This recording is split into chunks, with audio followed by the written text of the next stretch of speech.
ఇలాగే ఓ చోట మీటింగ్కి వెళ్ళాను. నేను వెళ్ళటం కాస్త లేట్ అయిపోయింది. ఆ సేవకుడు మంచి సేవకుడు, ఆయన ఏదో కొన్ని మాటలు చెప్తున్నాడు. సరే, మధ్యలో నేను అట్లా వెళ్తే బాగాదని చెప్పి నేను వెనకే కూర్చున్నా. పాస్టర్ గారు మైకులో చెప్తున్నాడు, విశ్వాసులారా, మనం అంతా ప్రేమగా ఉండాలి. ఒకప్పుడు 5 కుటుంబాలు మన చర్చిలో ఉండే, ఈరోజు ఆ 5 కుటుంబాలను 200 కుటుంబాలను చేశాడు.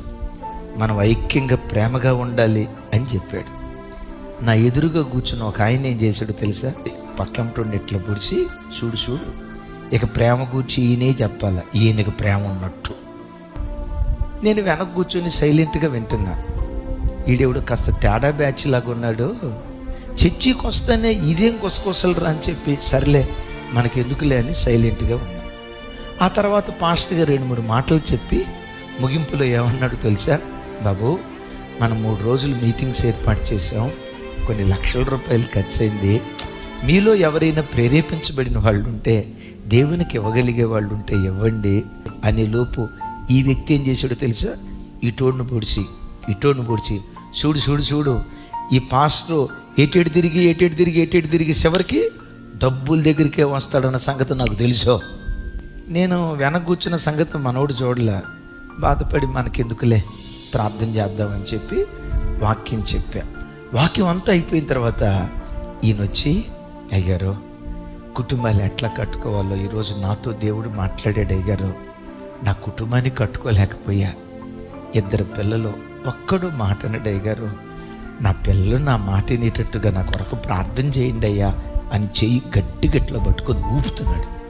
నేను అప్పుడు అన్నా, ఏమయ్యా, 2 పిల్లలను పెంచడానికే తలమునకలైపోతున్నావే, 500 మంది విశ్వాసులు ఉన్న సంఘాన్ని కట్టడానికి, 500 మంది పిల్లలను క్రమశిక్షణలో పెంచడానికి మీ సేవకుడు ఎంత బాధపడుతున్నాడో ఎప్పుడైనా ఆలోచించావు? నా వైపు చూసి, అయ్యగారు, ఇందాక నేను అన్న మాటలు విన్నావా అన్నాడు. నేను కదరా తెక్కల మొహమా, వినాల్సిన దేవుడు అన్నాడు. మీకు ఈ పరిచర్య నచ్చలేదంటే, మేము సరైన సేవకులం కాదంటే మా దగ్గరికి రండి.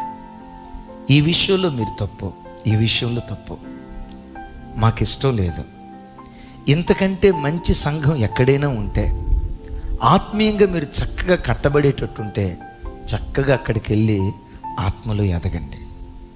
నేను పొమ్మన్నా మీరు పోరు, మీ పిల్లలు ఇక్కడ నాటబడతారు. బట్ ఎవ్వరూ కోరహులాగా ఉండకూడదు.